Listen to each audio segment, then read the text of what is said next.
कहानी अब उस मोड़ पर पहुंच चुकी है जहां हर फैसला किसी की जिंदगी पलट सकता है। मन्नत और विक्रांत की आमने सामने की टक्कर सिर्फ बहस नहीं बल्कि पुराने जख्मों का विस्फोट है। विक्रांत की जुबान से निकलते हर शब्द में जहर है। वो मन्नत को मूव ऑन करने का ताना देता है, उसकी बेटी और उसकी छोटी सी दुनिया पर उंगली उठाता है। लेकिन मन्नत भी अब चुप रहने वाली नहीं। वह आईना दिखाते हुए कह देती है कि विक्रांत को तो सब कुछ मिल चुका है, दौलत, जायदाद, नई पत्नी, बेटा और नई माँ, फिर भी उसके दिल में सुकून क्यों नहीं? यही सवाल विक्रांत को अंदर से तोड़ देता है और उसकी नफरत और ज्यादा भड़क उठती है। इसी बीच एक मासूम जिंदगी को मोहरा बना दिया जाता है।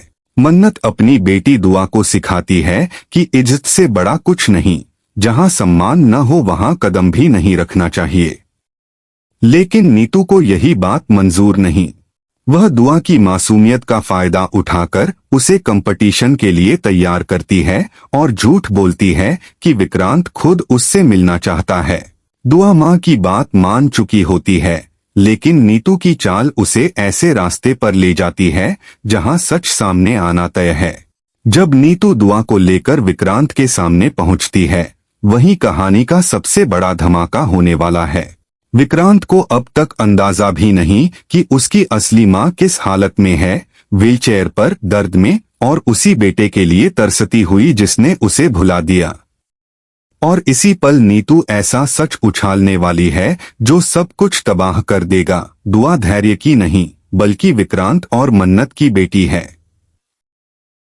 ये सुनते ही विक्रांत के पैरों तले जमीन खिसकने वाली है, क्योंकि जिस सच्चाई से वह भाग रहा था वही उसकी आंखों के सामने खड़ी होगी।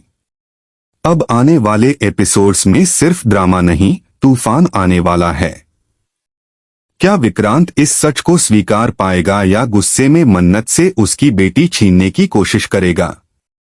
क्या नीतू की ये चाल मन्नत और दुआ को अलग कर देगी, या फिर सच सामने आते ही खेल ही पलट जाएगा? आगे की कहानी इमोशन, साजिश और शौक से भरी होने वाली है। आप क्या सोचते हैं, विक्रांत को पूरा सच कब और कैसे पता चलना चाहिए? अपनी राय कमेंट में जरूर बताइए और ऐसे ही धमाकेदार टीवी अपडेट के लिए चैनल को सब्सक्राइब करना न भूलें।